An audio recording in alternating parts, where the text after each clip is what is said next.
Mari kita melihat bersama-sama Dirgahayu Indonesia yang ke-78. Ya. Pagi hari saya akan memberikan judul khotbah saya adalah kemerdekaan yang total. Ya. Apa saudara? Kemerdekaan yang total. Kita memang sudah merasakan kemerdekaan dari penjajahan secara fisik 3,5 abad lamanya. 350 tahun kita dijajah oleh bangsa Belanda, ya. Tetapi sayang sekali bangsa ini tidak membagikan sesuatu yang baik kecuali penjajahan, sisa-sisa penjajahan. Kita tidak diajarkan bagaimana berbahasa Belanda. Beda dengan kolonial Inggris, ya. Tiap kolonial Inggris, negara jajahan Inggris,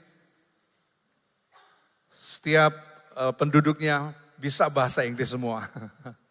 Ya, kita dijajah oleh bangsa Jepang juga selama 3,5 tahun. Selama tahun-tahun itu isinya penderitaan demi penderitaan. Nah, kita tahu pembukaan dari Undang-Undang Dasar. Nah, sebelum itu kita lihat dulu ini. Kebebasan yang ada hanya dalam Yesus. Ya, kita melihat kemerdekaan yang sejati kita hanya temukan di dalam Tuhan kita Yesus. Ya, sekali lagi, kemerdekaan yang sejati kita hanya dapatkan di dalam Tuhan kita Yesus. Kalau saudara-saudara sudah merasakan ya kemerdekaan, orang-orang di Indonesia sudah merasakan kemerdekaan. Tetapi kalau mereka belum berada di dalam Yesus, mereka belum percaya kepada Yesus, maka kemerdekaan itu hanya kemerdekaan yang semu saja. Sebab kita tahu hari-hari ini begitu banyak ikatan-ikatan yang masih mengikat bangsa ini. Ya, ikatan terutama ikatan dari kemiskinan, pola pikir, ikatan tentang berbagai hal, ya, terutama dosa yang masih menguasai orang-orang, yang menguasai kehidupan. Itu sebenarnya pagi hari ini juga kita berdoa saudara-saudara supaya kemerdekaan yang total kita boleh merasakan. Kita ngalami sungguh-sungguh merdeka. Ya. Apa gunanya kita merdeka secara fisik, tapi kita belum merdeka di dalam roh kita, di dalam hati kita, di dalam pikiran kita. Kita masih terikat. Setiap hari kita diikat oleh dosa. Apa gunanya? Nah, saudara-saudaraku, kalau kita melihat pembukaan dari Undang-Undang Dasar 1945 ini yang berbunyi begini ya, bahwa sesungguhnya kemerdekaan itu ialah hak segala bangsa. Kemerdekaan itu benar-benar adalah hak asasi. Hak segala bangsa, hak kita. Kita merasakan kemerdekaan itu adalah hak. Hak dari hidup kita.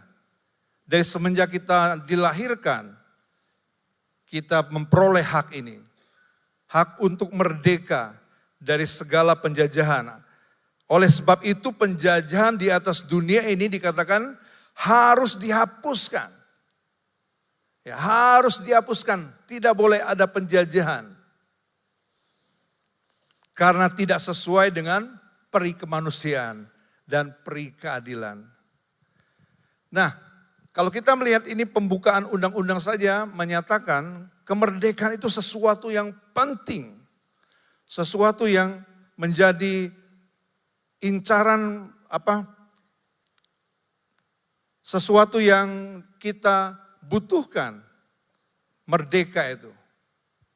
Nah bayangkan saudara, kalau saudara tidak merdeka, mau apa-apa tidak bebas. Saya ingat sekali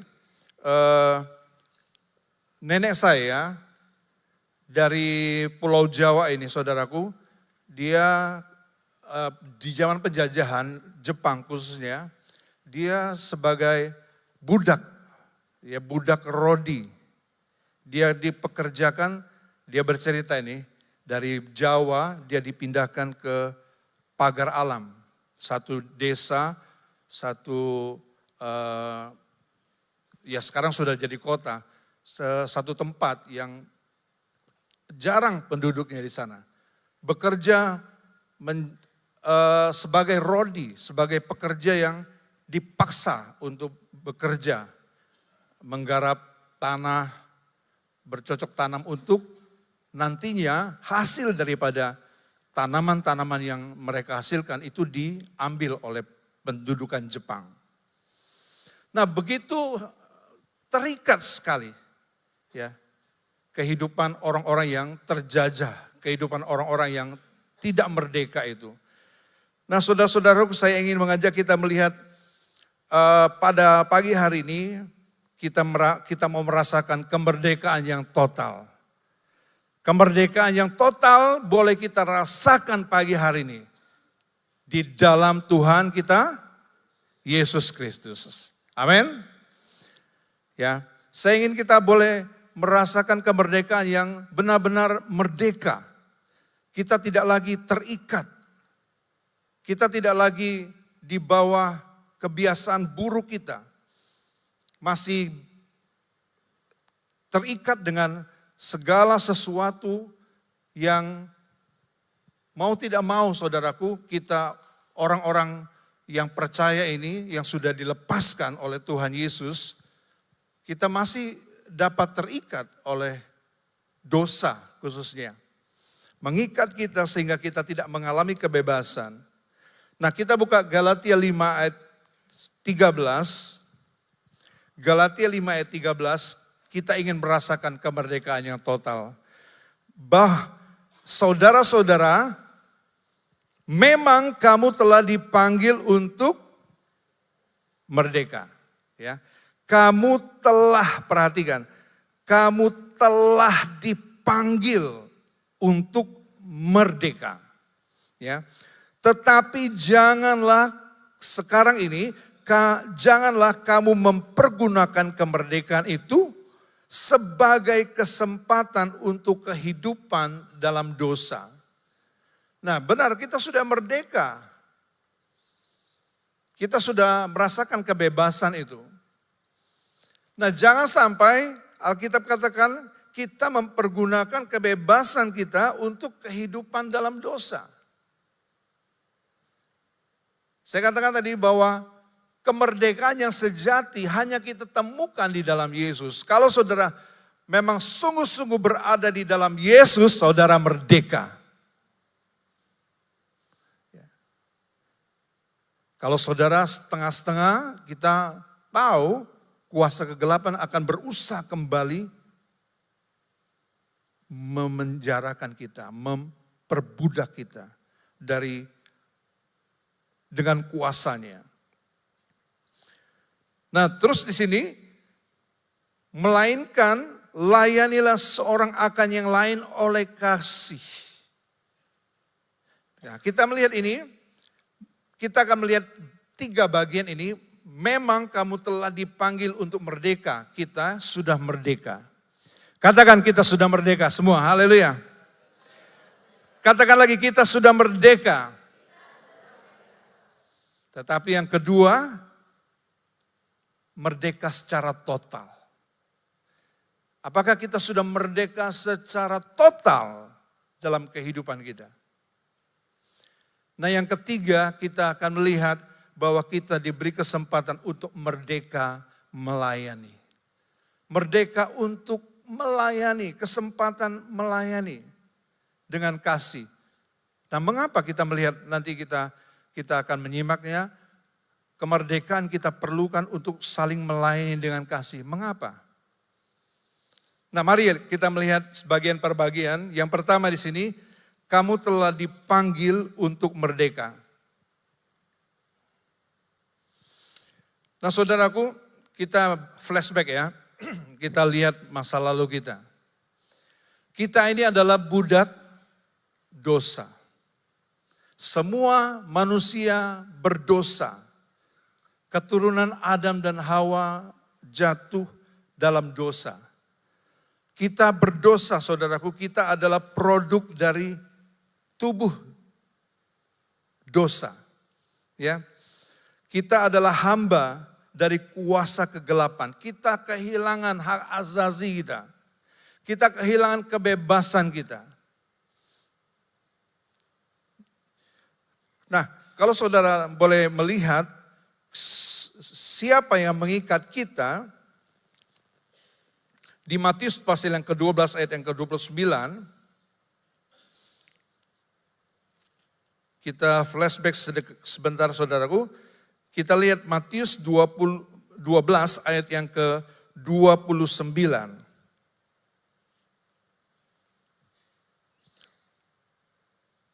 Ya, ini perhatikan saudaraku, kita diikat ya. Yang mengikat kita itu kekuatannya terlalu besar. Memang kita tidak berdaya setelah diikat ini.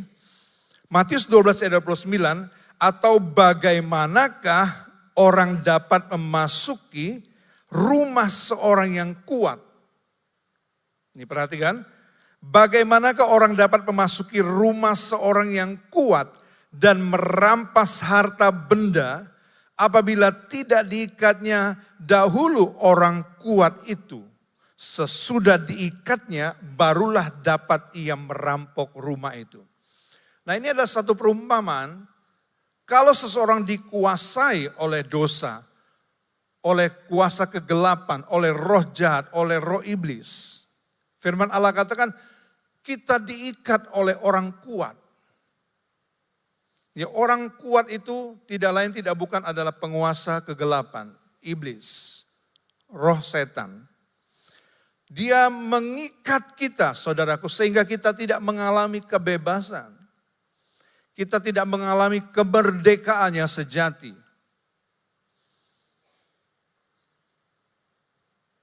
Ini terjadi juga pada diri kita orang-orang Kristen. Masih ada yang terikat.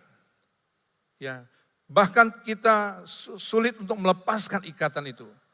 Kembali lagi jatuh ke dalam dosa. Nah, dikatakan di sini orang kuat itu mengikat. Untuk kita dapat mengalahkannya, kita butuh orang yang lebih kuat. Haleluya. Kita butuh seorang pribadi yang lebih kuat dari orang kuat yang pernah mengikat kita. Ya. Sesudah diikatnya barulah dapat ia merampok rumah itu. Puji Tuhan. Ya. Kita tahu siapa yang lebih kuat daripada kuasa kegelapan itu. Yang sudah melepaskan kita dari ikatan-ikatan. Yang sudah melepaskan kita dari belenggu dosa. Itulah Yesus Tuhan kita. Juru selamat kita. Dia, saudaraku, melepaskan kita. Dia punya maksud tujuan tentunya. Dia melepaskan kita supaya kita terlepas dari belenggu, dari si setan, dan buat kita supaya bisa pakai hidup kita untuk melayani dia.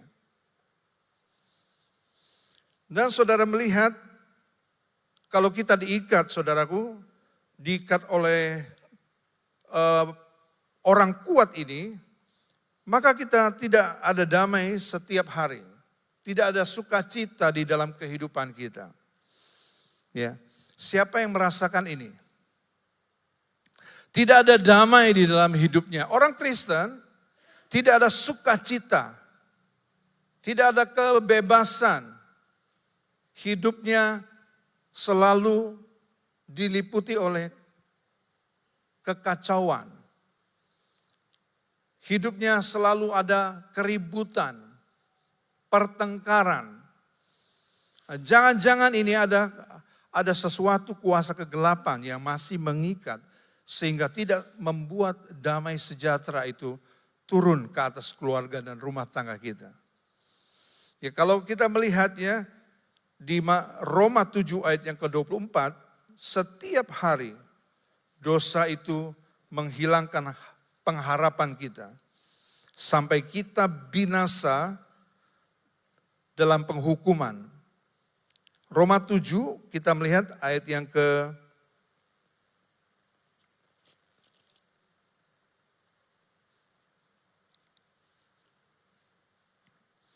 ke-24 ini.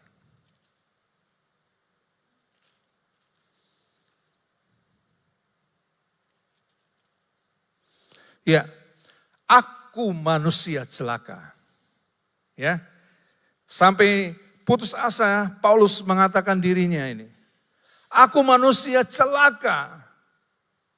Siapakah yang akan melepaskan aku dari tubuh maut ini? Aku manusia celaka. Benar saudaraku, kita ini celaka benar. Kalau dosa itu menguasai kita, kita menjadi manusia yang celaka.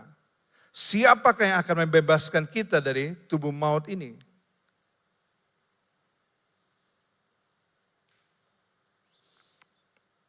Nah itu sebabnya saudaraku, setiap hari memang tidak ada damai, tidak ada sukacita. Sebab tubuh ini sendiri adalah tubuh berdosa, tubuh yang celaka. Setiap hari kita bawa tubuh yang celaka ini, sampai satu waktu kita benar-benar dibinasakan oleh dosa yang mengikat kita. Hidup tanpa pengharapan sampai kita binasa. Ini Roma 7 ayat yang ke-24.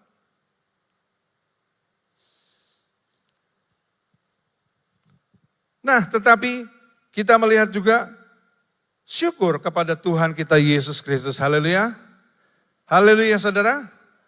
Syukur kepada Tuhan kita Yesus. Siapa, Paulus katakan, yang dapat melepaskan aku dari tubuh berdosa ini?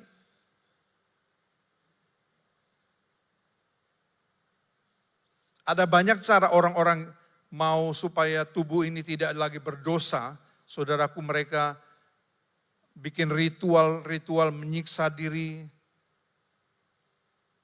Supaya apa? Supaya tubuh ini merasakan kesakitan dan tidak lagi berbuat dosa. Tapi firman Tuhan berkata, hanya Yesus yang dapat melepaskan kita dari tubuh dosa ini. Kalau kita membaca di dalam Roma 7 ayat yang ke-25 sekarang. Roma 7 ayat yang ke-25. Syukur kepada Allah. Ya. Syukur kepada Allah. Kita bersyukur oleh Yesus Kristus Tuhan kita. Amin. Kita bersyukur kepada Allah oleh karena Tuhan Yesus Kristus yang sudah berkorban bagi diri kita. Yang sudah mati buat dosa-dosa kita. Yang sudah mati buat tubuh kita yang celaka ini. Dia bebaskan kita, ya. Kalau saudara lihat gambar ini, dia lepaskan kita dari belenggu yang mengikat hidup kita, yang membuat kita tidak mengalami damai sejahtera.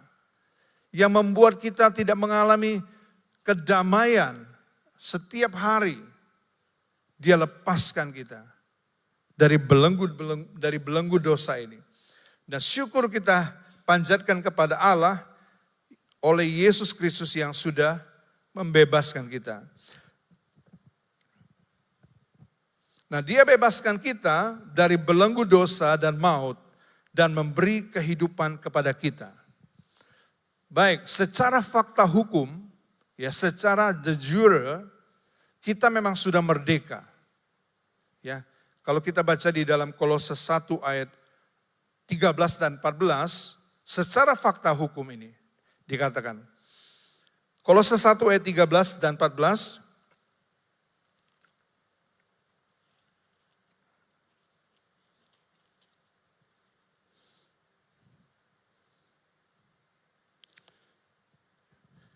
Ya, kita baca. Kolose 1 ayat yang ke-13. Ia telah melepaskan kita. Siapa yang melepaskan kita? Siapa yang melepaskan kita? Yesus. Yesus yang sudah melepaskan kita dari kuasa kegelapan. Ya. Hanya Dia yang bisa melepaskan kita dari kuasa kegelapan dan memindahkan kita. Oh, ini dia kuasa yang begitu dahsyat. Dia memindahkan kita dari posisi kita terbelenggu, terhukum. Dia memindahkan kita ke dalam kerajaan anaknya yang kekasih. Ya, kita sekarang perhatikan, kita sudah berpindah dari kerajaan kegelapan di mana kita diperbudak oleh dosa, setiap hari tidak mengalami damai sejahtera, ya. Sekalipun saudara kaya seperti apapun, tidak bisa membuat hati ini tenang. Hanyalah pengorbanan Yesus Kristus di atas kayu salib. Kita terima itu dan Dia pindahkan kita ke dalam kerajaan anaknya yang kekasih. Di dalam Dia kita memiliki penebusan, yaitu pengampunan dosa. Nah, secara fakta hukum, ya, fakta hukum secara de jure istilahnya ini, bahwa kita ini benar-benar sudah diselamatkan, sudah dimerdekakan, sudah dibebaskan dari segala belenggu ikatan dosa. Ya, itu sebabnya kita percaya, saudaraku, saudara yang hidup hari ini, kalau saudara sudah percaya di dalam Yesus Kristus, saudara telah dimerdekakan, saudara telah dimerdekakan, saudara telah dibebaskan dari setiap belenggu dosa. Itu secara hukum, secara de jure. Memang Yesus sudah membuktikannya. Yesus sudah mengesahkannya pada waktu Dia mati di kayu salib. Dia ambil surat hutang kita, Dia pakukan di kayu salib. Dan Dia tanggung semua kesakitan, Dia tanggung semua penderitaan kita, Dia tanggung semua belenggu kita di atas kayu salib. Sebelum kita dapat berbuat apa-apa. Yang kita butuhkan hanyalah percaya kepada Dia. Ya, percaya kepada Dia, saudara pasti dibebaskan, dimerdekakan dari setiap hukuman dosa. Dikatakan pengampunan dosa kita alami. Nah, ini secara de jure, ya, secara fakta hukum. Tetapi kita berhadapan dengan secara fakta, secara de facto. Bagaimana keadaan kita hari-hari ini? Masih adakah yang terikat? Masih adakah yang dibelenggu dengan kebiasaan-kebiasaan yang buruk? Itulah pengaruh daripada dosa masih tersisa di dalam kehidupan kita. Nah, secara fakta kita, apakah kita sudah merdeka semua? Halo? Apakah saudara sudah merdeka?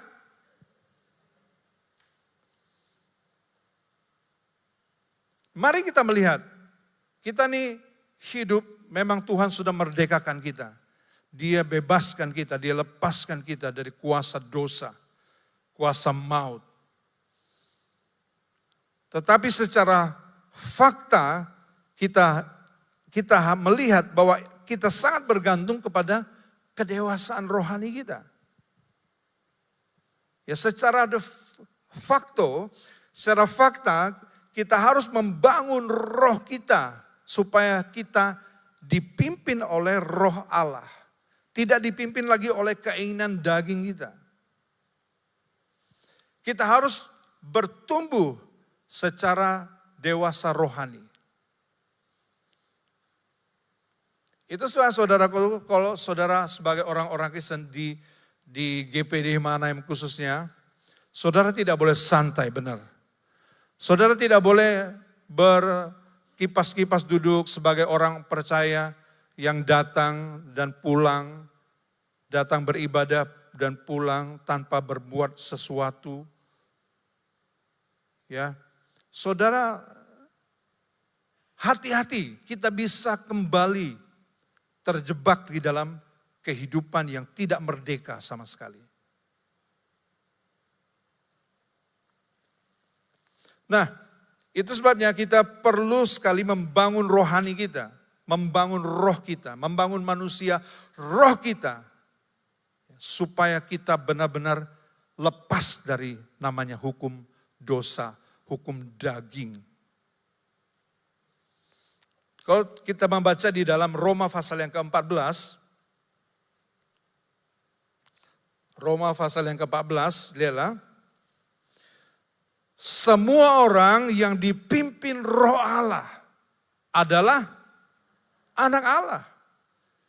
Ini yang membuktikan bahwa saudara memang benar-benar merdeka secara total. Kita tidak dipimpin lagi oleh keinginan-keinginan daging yang membinasakan kita. Keinginan-keinginan daging yang setiap hari membuat ruwet hidup kita, membuat hidup kita tidak mengalami damai, sejahtera, sukacita karena kemerdekaan yang sudah Tuhan berikan itu. Karena ini dosa. Dan kita masih berjalan menurut keinginan daging kita. Kita masih berjalan menurut kehendak daging kita. Nah itu sebabnya saudaraku, kita perlu dipimpin oleh roh Allah. Ya, saudara adalah anak Allah. Saudara anak Allah yang sudah dimerdekakan oleh darah Yesus. Nah sebab itu hiduplah saudara dipimpin oleh roh Allah. Saudara jangan berjalan lagi menurut kehendak diri sendiri. Pola pikir daging kita. Berjalan menurut kehendak manusiawi kita. Ayat yang ke-15 katakan di sini, sebab kamu tidak menerima roh perbudakan, ya. Kamu tidak menerima roh perbudakan yang membuat kamu menjadi takut lagi. Ingat ini, kamu tidak lagi menerima roh perbudakan setelah kita dimerdekakan oleh Tuhan. Maka roh Tuhan itu mulai memimpin hidup kita. Jangan mau lagi kita dipimpin menyerahkan diri kita dengan roh perbudakan yang membuat kita menjadi takut lagi.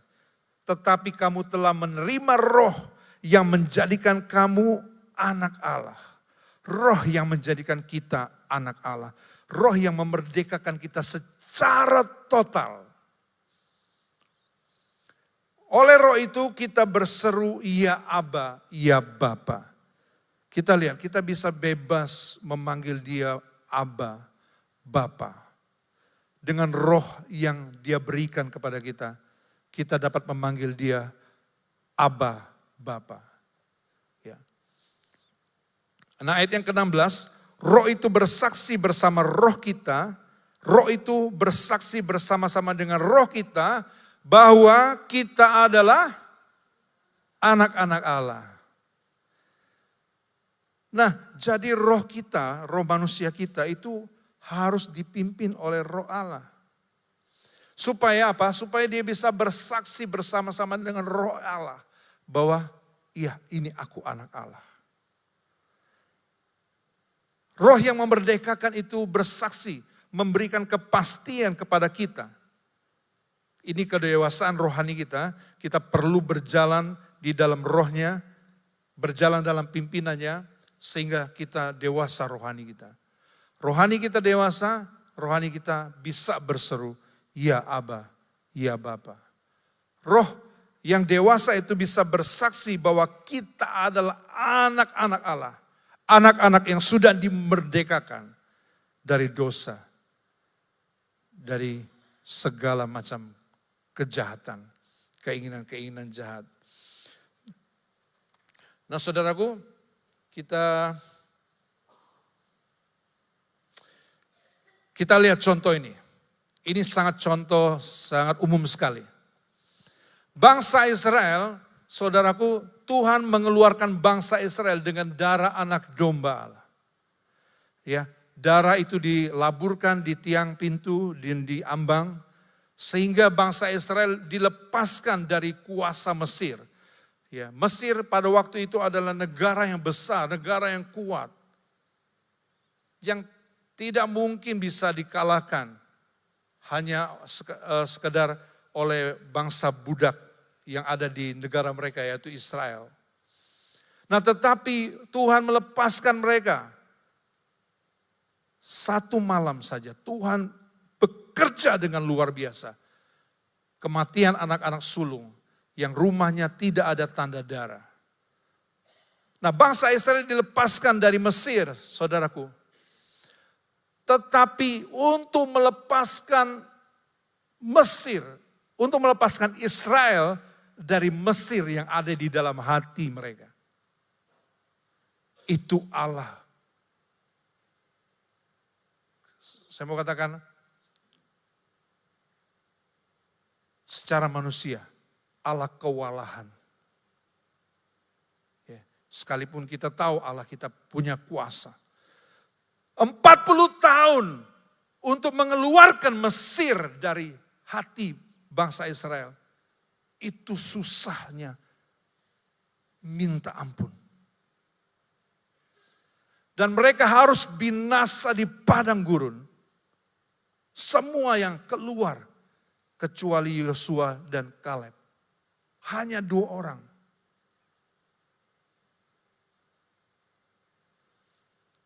Nah, begitu juga dengan kita. Ya, kita sudah dilepaskan dengan kuasa Allah. Kita sudah dimerdekakan, kita sudah mengalami kebebasan dari dosa, dari kuasa iblis. Hanya oleh karena percaya saja. Oleh karena percaya kita dilepaskan secara fakta, secara de jure, secara hukum, fakta hukum. Memang kita sudah dimerdekakan. Bahkan iblis tidak bisa mengganggu gugat lagi. Kita sudah merdeka. Tapi untuk mengeluarkan Mesir itu, keinginan dosa itu, keinginan daging itu dari hidup kita. Bukankah diperlukan kedewasaan rohani kita? Saudara sudah berapa tahun beribadah di tempat ini?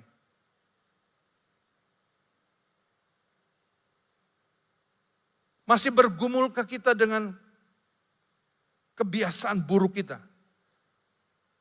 Yang masih mengikat kita. Sehingga kita ke gereja, seperti Firaun juga melepaskan orang Israel, bolehlah pergi, tapi jangan terlalu jauh.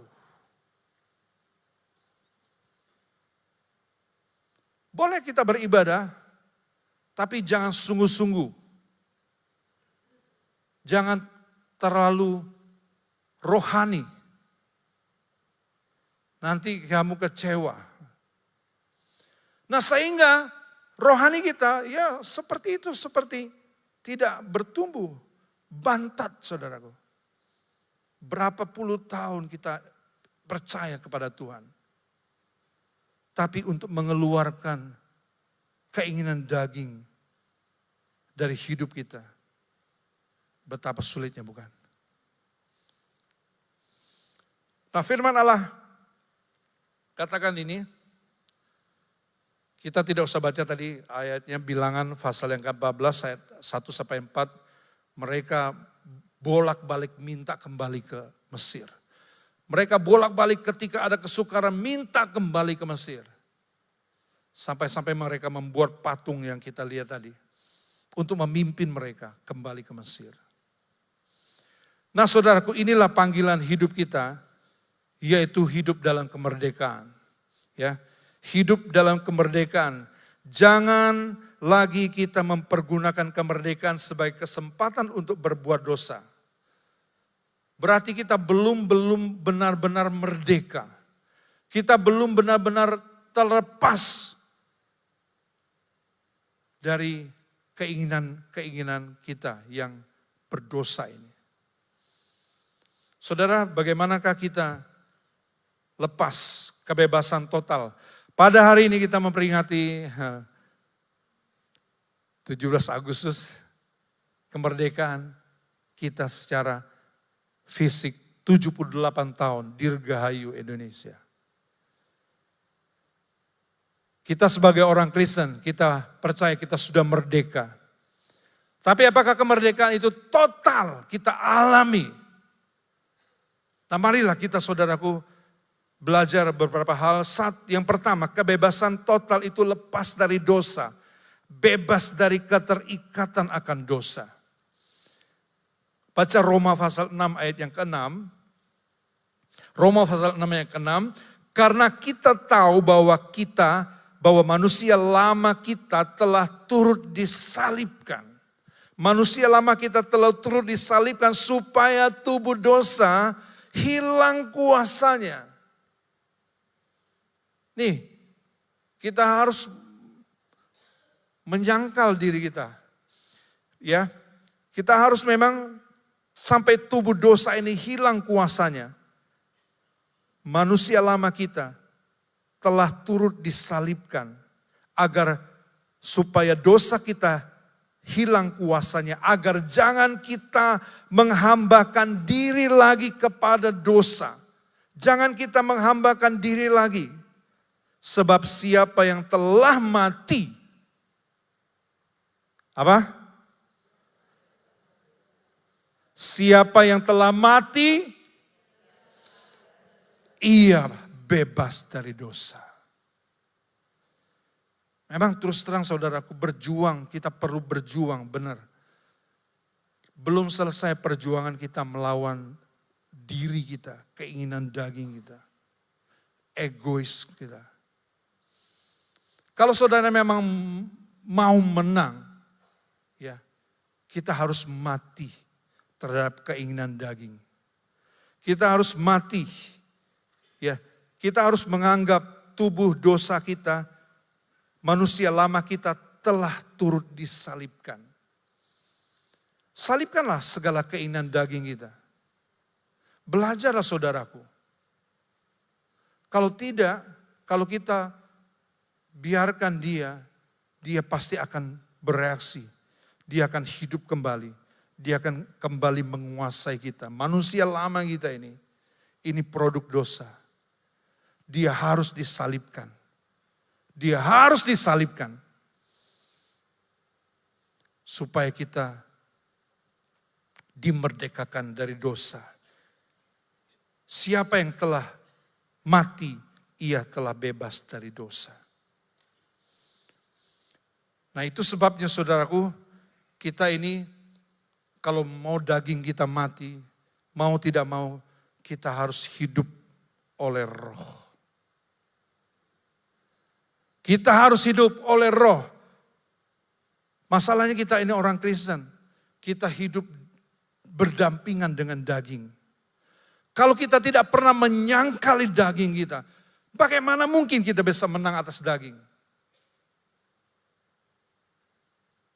Sekali-sekalilah saudaraku bisa menyangkali daging ini. Kita benar-benar mengambil doa dan puasa. Kita sangkali daging kita. Kalau tidak saudaraku, selamanya dia tidak bisa kita kendalikan. Kalau kita kasih makan dia akan menguasai kita kembali. Itu sebabnya kita harus berdasarkan hidup oleh roh. Supaya kemerdekaan yang sudah diberikan dapat kita pertahankan. Ya, hidup oleh roh. Nah, maksudnya ialah, Galatia 5 ayat 16, maksudnya ialah hiduplah oleh roh. Saudara beribadah di tempat ini, Saudara percaya ada roh Tuhan di sini? Saudara percaya ada roh Tuhan di sini? Roh Tuhan yang mampu memerdekakan kita.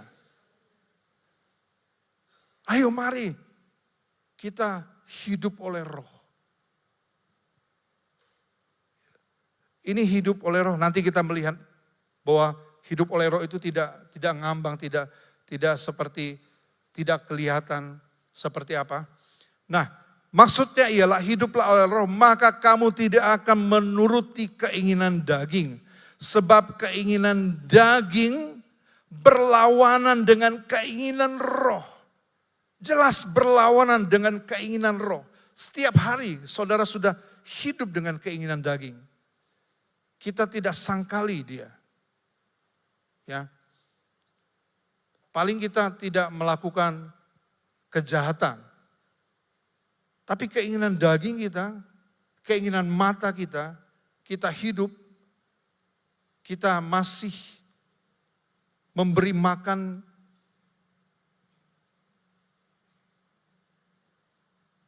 bukan berarti kita tidak boleh makan, tidak boleh minum.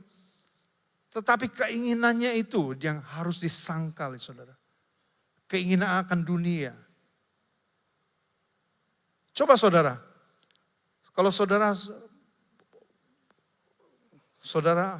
sudah punya handphone baru sekarang. Yang senang handphone, ada duit, ya. Kalau saudara keluar lagi produk baru, kita keinginan daging kita ingin membelinya. Ya, kalau kita ada duit tentunya. Lalu tidak berapa lama lagi keluar produk baru kembali. Keluar lagi produk baru tidak lama kemudian. Itu salah satu contoh keinginan duniawi ini. Yang kita tidak bisa sangkali. Saudara yang penggemar gadget baru, ya tidak salah kalau saudara bisa mengontrol diri saudara tetap. Tapi itu keinginan saudara, keinginan yang terus menerus. Itu sebabnya saudaraku kita boleh menyangkali diri kita. Nah, hiduplah oleh roh supaya kita dapat mempertahankan kemerdekaan gitu.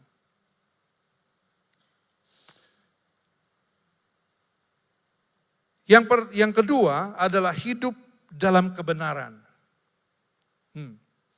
Hidup dalam kebenaran. Hidup dalam roh, yaitu kita hidup dalam kebenaran. Yohanes 8 ayat yang ke-32 dikatakan di sana hidup dalam perubahan paradigma atau pola pikir Alkitabiah. Yohanes 8 ayat yang ke-32 katakan di sana. Yohanes 8 ayat 32. Dan kamu akan mengetahui kebenaran. Kebenaran itu yang bisa memerdekakan kamu. Bukan keinginan daging. Keinginan daging justru mengikat kita. Memperbudak kita. Tapi keinginan roh yaitu apa? Hidup dalam kebenaran. Mengetahui kebenaran. Kebenaran itu yang akan memerdekakan kita. Kemerdekaan itu yang akan membebaskan kita. Nah, hidup dalam kebenaran ini adalah hidup dalam perubahan paradigma, pola pikir Alkitabiah kita. Kita juga berpikir secara Alkitabiah, secara rohani. Bukan hanya melulu pikiran duniawi yang semata-mata kita pikirkan. Kita pikirkan keuntungan setiap hari, itu pola pikir duniawi kita bekerja. Tapi imbangi dengan pola pikir Alkitabiah. Bagaimana kita bisa meraih keuntungan dan juga menyenangkan hati Tuhan. Itu harus kita pikirkan. Supaya kita bisa hidup dalam kebenaran. Dan kebenaran itu akan memerdekakan kita. Roma 12 ayat yang kedua, janganlah serupa dengan dunia ini. berubahlah oleh pembaharuan budimu. Jangan serupa, pola pikir kita jangan serupa dengan dunia ini. Kita tidak mengalami kemerdekaan apa-apa. Milikilah pola pikir Alkitabiah. Itu akan memerdekakan kita. Kalau saudara setiap hari baca Alkitab dan mendapatkan rema dari setiap pembacaan saudara, saya percaya itu adalah kemerdekaan yang sejati. Saudara merasakan kemerdekaan dari firman Tuhan yang melepaskan kita. Ya. Jangan serupa dengan dunia ini, berubahlah oleh pembaruan budi sehingga kita dapat membedakan mana kehendak Allah.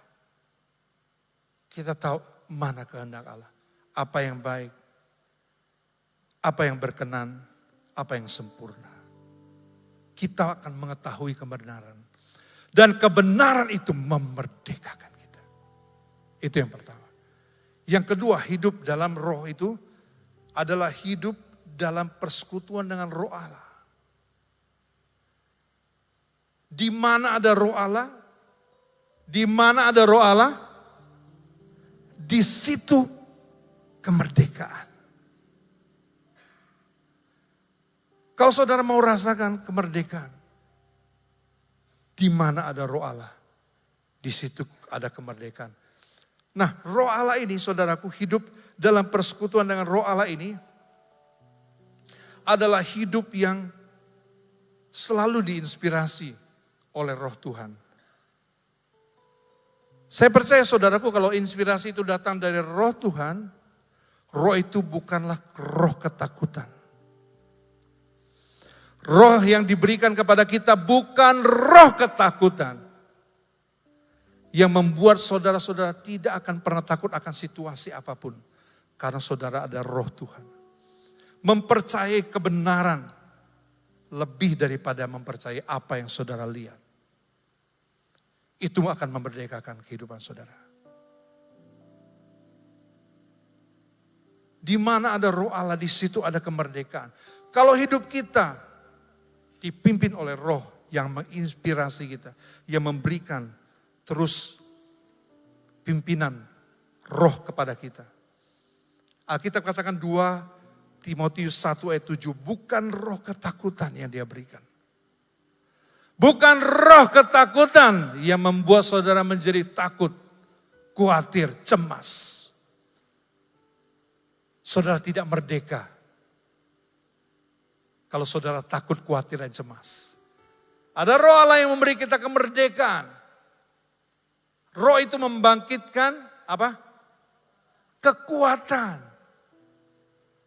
Yang membutuhkan kekuatan pada pagi hari ini. Hiduplah dengan roh Allah. Roh Allah itu adalah sumber kekuatan. Dia bangkitkan kekuatan.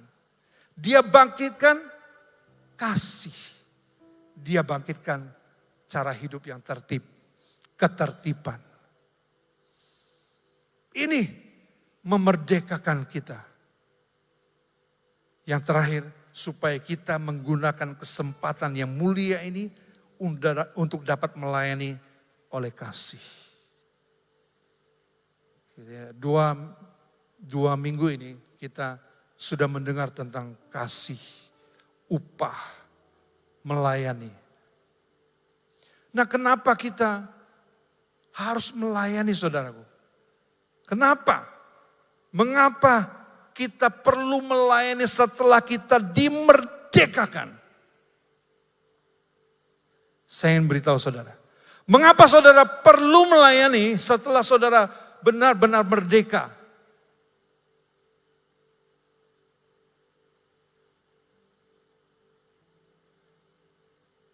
Jawabannya adalah supaya saudara-saudara lepas dari keegoisan. Saudara-saudara lepas dari keegoisan semuanya. Melayani itu bicara tentang pengorbanan.